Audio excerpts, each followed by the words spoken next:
Hello, everyone. Welcome to the Coach Faith and Living podcast. I am so excited about today's episode. We are talking about what do these kids know anyway? All month, we've been gearing up for back to school. We've been doing different things. And if you have not checked us out, please be sure to subscribe to Coach Faith and Living channel and watch the replays of our episodes. Today, we have two very special young guests. I am going to let Coach Terri and Coach Sandra introduce them. Y'all hear us talk all the time about our producer, Jazzy. So here is Jazzy. She is my baby child. Oh, I won't embarrass you too much. My baby, 16 years old. She's a junior in high school. Wonderful student, wonderful daughter. Just all around good kid. And so we're excited to have her here with us tonight. And I'm so excited that you guys get to hear, get to hear from her. She's phenomenal. We're very proud of her. Yay! I love Jazzy. Thank you, Jazzy, for joining us. This is my son, George Kingsley Iheme, and he is a freshman in high school. Yeah. Amazing guy. I love him, not just because he's my son, but because he is amazing. So I am so curious to hear everything he has to say because I believe he's going to bless you guys.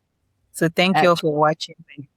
Yeah, as just, wanted to throw in, as we were prepping for this episode, y'all, we had a nice meeting with these two, I'm not even going to call them two kids, these two young adults, that just the things that they are thinking about, I think will blow you away. So I'm excited to hear from them tonight. I'm excited too. Thank you so much, Jazzy. Thank you so much, George, for joining. All right, Yes. but I'm going to kick your parents out. Okay, so bye. Thanks for introducing. Bye, guys. Bye. Have fun. Hey, guys, I'm so excited to have you here. Before we get into the serious stuff, though, let's talk about what kind of kid are you at home? Like, are you the easygoing one, the negotiator, the rule follower? Tell me about yourself. You want to go first? When I'm at home, I mind my business. I stay to myself. I don't know. I will usually watch TV or I'm doing schoolwork. Occasionally I'll cook or bake or something like that. But yeah, just So really chill. I'm chilling if I'm at home. What about you, George? For me, I just kind of keep to myself. If I have schoolwork, I usually do it at school. I come home. I have a lot of sport to do, some clubs as well.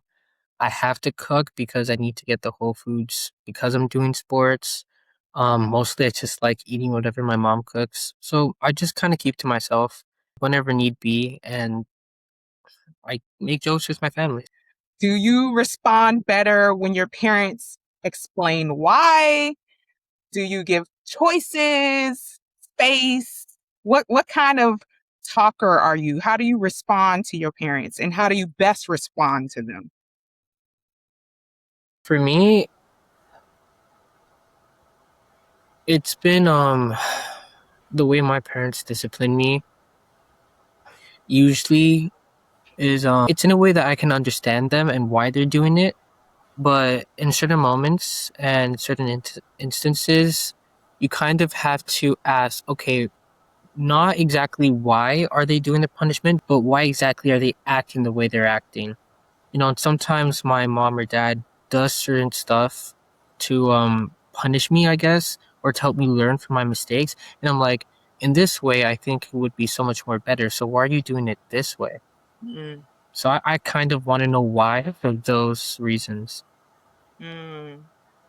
So you're okay, but you just need an explanation of why. You just need understanding. Mhm. Okay. What about you, Jazzy? I respond best with jokes. We're a very joking family.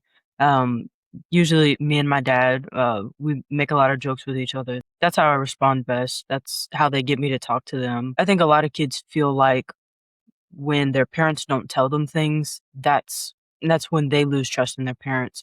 I definitely respond best when when they talk to me, when they explain. I like how you answered that. So I have a follow-up question for you, Jazzy.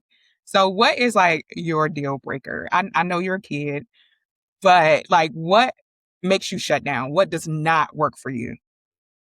Yelling. Mm. It doesn't work. It just, I don't know. I can't I can't process it. I don't know what you're saying when you're yelling. Um, and that's usually what gets me to stop listening. That's when I stop learning the lesson. What about you, George? For me, it has to be like when they stop trying to understand me in a sort of way, like when you're enduring a punishment and you know you did something wrong. I understand, okay, I know I did this wrong, but I believe there's something that you're missing, or there's something that you think that I did that I didn't actually do.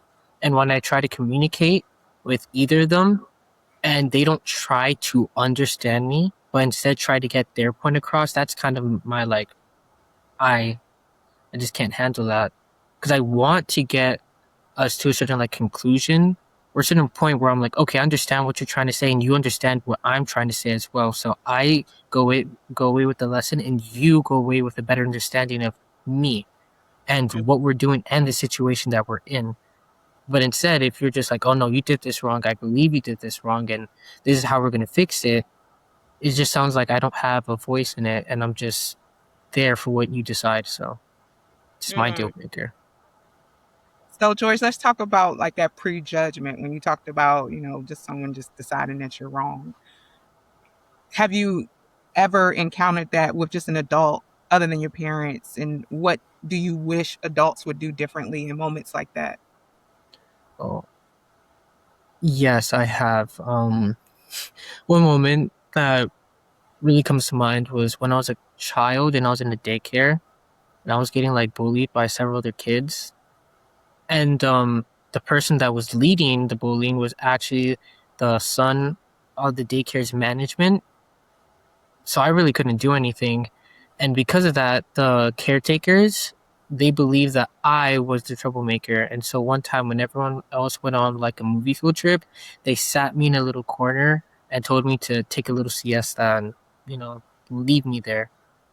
And what I would just wish is they kind of have to be willing, to actually understand what's happening at that point.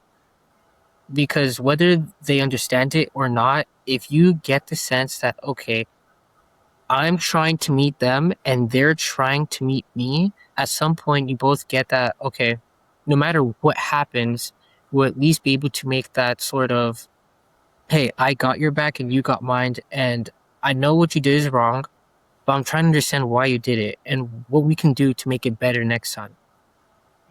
So I don't just feel like, oh, I did a mistake, it's my fault, and there's something wrong about me and the way that I did things. That my way of acting or my behavior, my, mindset's wrong.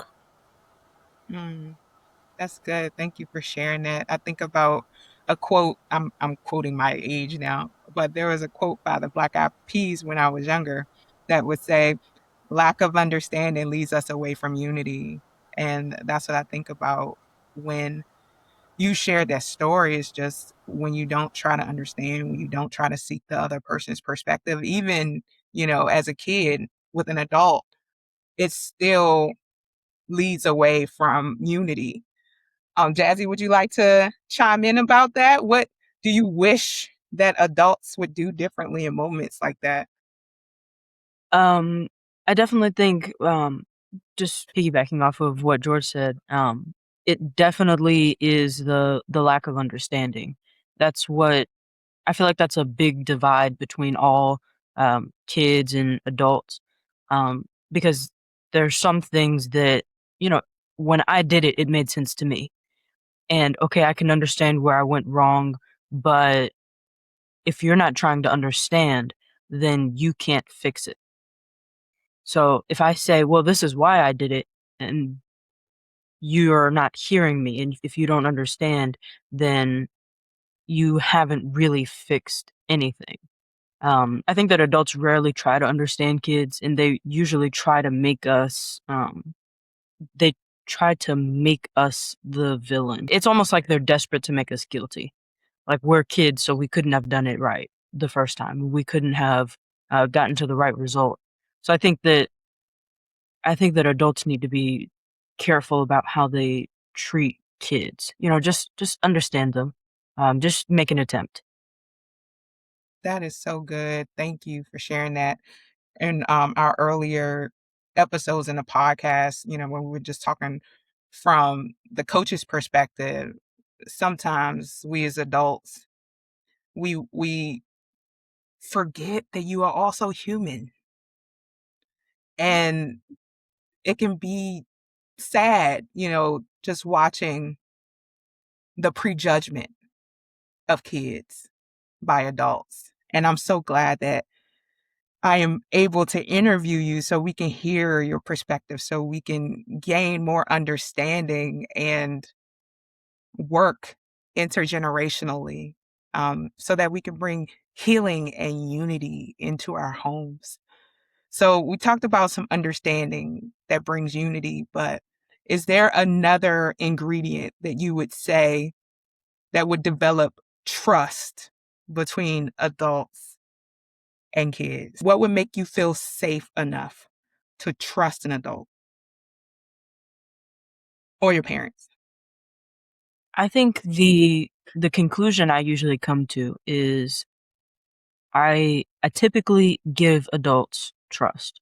Like I trust you to protect me. I trust you to, especially when it comes to teachers and things, I trust you to do things the right way. But usually I take away the trust. I try to give trust out, and I trust people with certain things, but it's the things you do that can take it away. Um, because I tend to believe that adults will do the right thing. I try to understand them as well because I want to be understood. But it's especially with teachers and things, when they don't try to understand you back, that's when I lose trust in you. Are you like Peter in the Bible where, I forgot what's the scripture, but like there was a time where Peter went to Jesus and was like, how many times can I forgive? Right? Because he was ready to cut somebody off. And so are you that type of person? Like you have 3 times for me to trust you and then it's done? Are you more forgiving? How do you approach that? See, I I forgive people. I'm thinking of a few. Most of the adults I deal with are teachers, so that's why I keep using them as an example. I can think of a few teachers where I'm like, you've lost my trust. And it's because repeatedly, over and over again, you've shown me that you can't be trusted. You've shown me that you will not put that grade in the grade book. And so it's just, I'm forgiving, but I'm not going to let you hurt me again. I will say, okay, well, maybe she was having a bad day. Maybe she was this. Maybe he was, going through something. But every day, every day, you gonna make me lose your trust. So that's what that's what gets me is it's repeatedly and it is every day or it's every few days. It's just um it, how many times? How many times does it have to be um before you have a good day? I understand. You're better than me because when I was young, I had zero tolerance.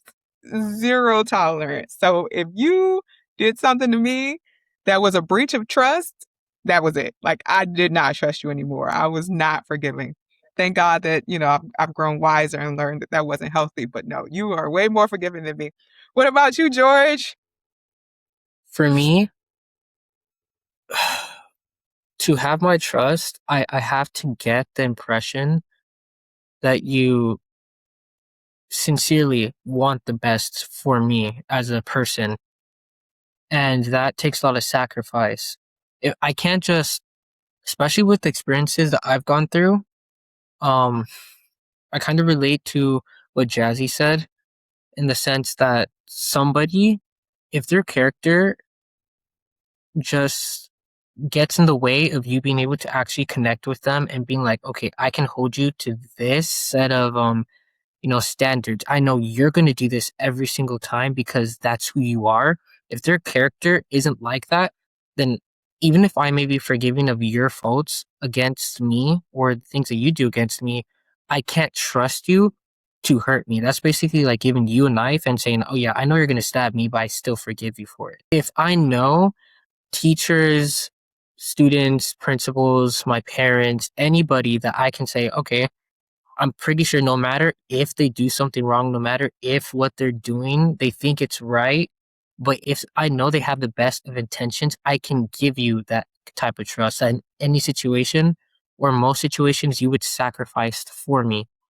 And so I think that's what it would take to have my trust for adults. And once you've developed trust with an adult or with your parents, do you feel comfortable enough to advocate for yourself or share some sort of feedback that you may have seen that they may have done, in your opinion, wrong? Yeah, if I know that you want the best for me, I would be saying this and sharing this with you so that I'd be able to get your opinion of it because in that moment, I believe that whatever you're saying is trying to help me. And so being able to absorb that advice and make myself better upon it, I don't think I'd be opposed to that. What about you, Jazzy? Something I've just probably this past year learned about myself is whether I trust you or not, I will advocate for myself. And I will advocate for the people around me. I have no problem, especially when it comes to teachers and things. I have no problem leaving you a comment saying why, you know, if everybody had the same answer, why are we all getting different grades? I have no problem, confronting admin and things like that. Um, because I feel like regardless of my trust in you, someone trusted you to be a teacher. Someone trusted you to be, in whatever position you're in. So you should be able to do what's right. And I feel like everybody, kid, adult, young adult, whoever should hold people to the right standard, regardless of how much you trust or respect them. Okay, thank you. All right, let's talk about social media. What is something about social media, friendships, dating, peer pressure, or just growing up today that you really don't think parents fully understand? Well, for peer pressure, I'd go with kind of tying into social media. The stuff that you have now, especially if you're in sports or academics, you can see everyone like in the world. You're in high school, you think you're doing well, you have a 3.0 GPA, you'll always see someone with a 3.5 GPA. You're in high school, you just got, three offers from colleges, you'll always see someone with five. And you always see better and better and improved versions of yourself that you always try to reach to. And with the expectations of everyone around you, especially if you're good, they expect you to be better. And with all this putting pressure on yourself, school putting pressure on you, friend groups, and all of this, I think that what parents don't understand about peer pressure today is that people expect you to be the same as them in some sort of way. They expect you to kind of want the same things, have the same goals in mind. And when you differ from them too much, they start to distance themselves from you because they're not comfortable with that. And so with all of this pressure on you along with you trying to do whatever you want to do in life, it's really hard to find what you want to do and stick to it and to get through the obstacles that a lot of people would be throwing at you. Friends saying, oh, well, you want to go out with us to a party even though you want to, I don't know, read for some reason, or you want to play basketball, or you want to play football. And all of these things coming together, I just think it's hard for people to know where they want to be at and how they see themselves the next 3 months, 3 weeks, sometimes even a year in the future. That is a great perspective. I think about my son who just went off to college, and he always told me, I just feel like I'm behind. I just feel like I am so immature. And I was like, why do you feel like you're immature? And he said, because all of my friends are, they're further along, they're making more money than me. And then he has social media. And so he's comparing himself to other people on social media. And he's like, I just don't seem as advanced as him.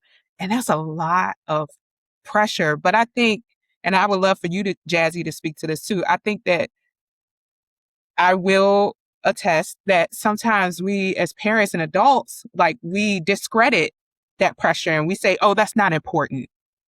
You shouldn't feel that way. Like just focus on you. Just focus on, what's in front of you right now. Jazzy, I would love to get your perspective on that. I'm very fortunate to go to a school. I go to a fairly small school. There's 30 people in my class, in my grade. So I'm very fortunate to have such a tight group. We're all pretty much friends. We talk to each other, we check up on each other. And the peer pressure is, for my class anyways, is very small. Um, the peer pressure is like, "Hey, go to the mall with me." It's not it's not nearly as big as it is for some other people. But I will say, for what you said about your son, it's very common to feel behind. It doesn't matter what school you go to. Look, I go to an all-girls school, and no matter what, you're gonna see someone who feels behind. Pick a grade, pick a school, pick a state or a country, everyone feels behind. Because for the most part, I think there's, especially in my generation, there's a gap where, if you're, an excelling student, they push you and they say, do all of these, apply to all these colleges, apply for these scholarships, do every dual credit possible, take every AP class. And if you're falling behind academically, they kind of let you. So I think there's a big gap academically. Um, and I know that it just, like I said, everyone feels behind. Um, even I I have a 4.3 GPA. I feel behind. Doesn't matter.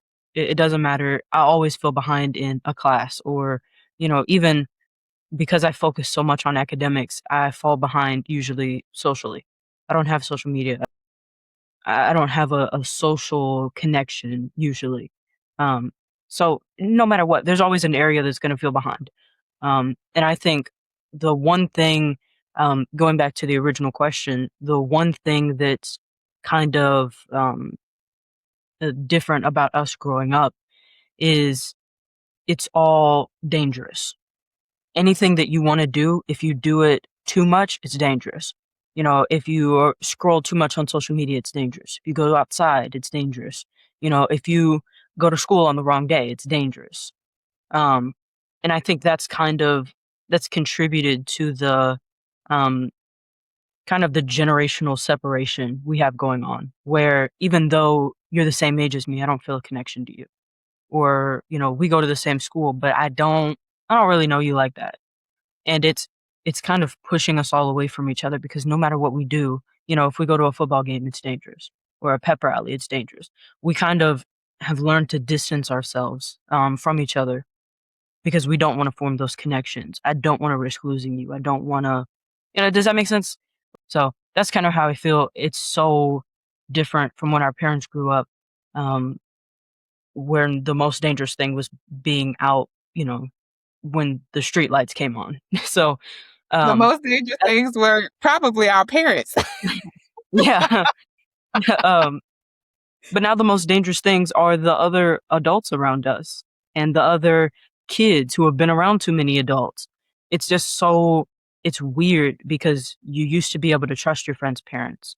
And now, you have to know them for years before you can fully trust them with your child.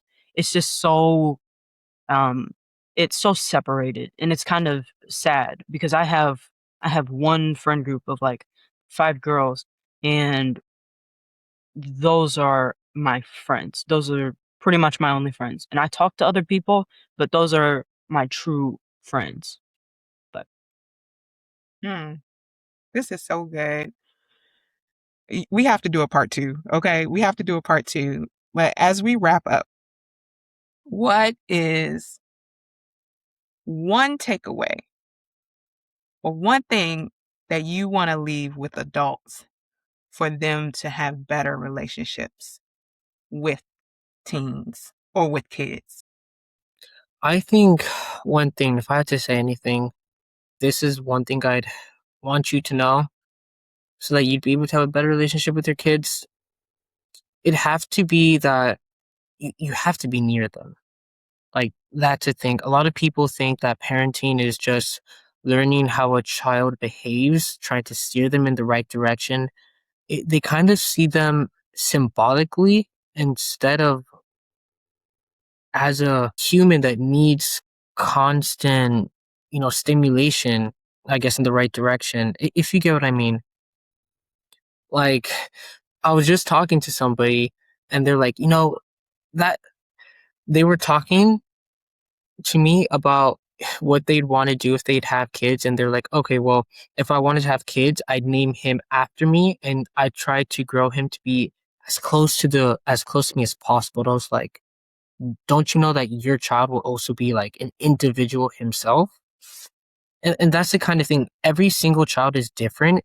And so to learn his in and out, to learn his pet peeves, to learn his irritations, what he loves, his passions, their passions, what she might want to do, like if it's rainy, if there's no electricity, she just wants to go out with her friends. You have to be near them. You have to talk to them. You have to interact with them. You have to have the intent to be there for them. It's not a 70% thing. It's not a one-time show up. It's 100% thing. You have to put your heart into it. And usually if you give them your heart, they will give their heart back to you. That's what I like to say. You have to be close to your child. That's good. Thank you for sharing that. Jazzy? You stole my answer.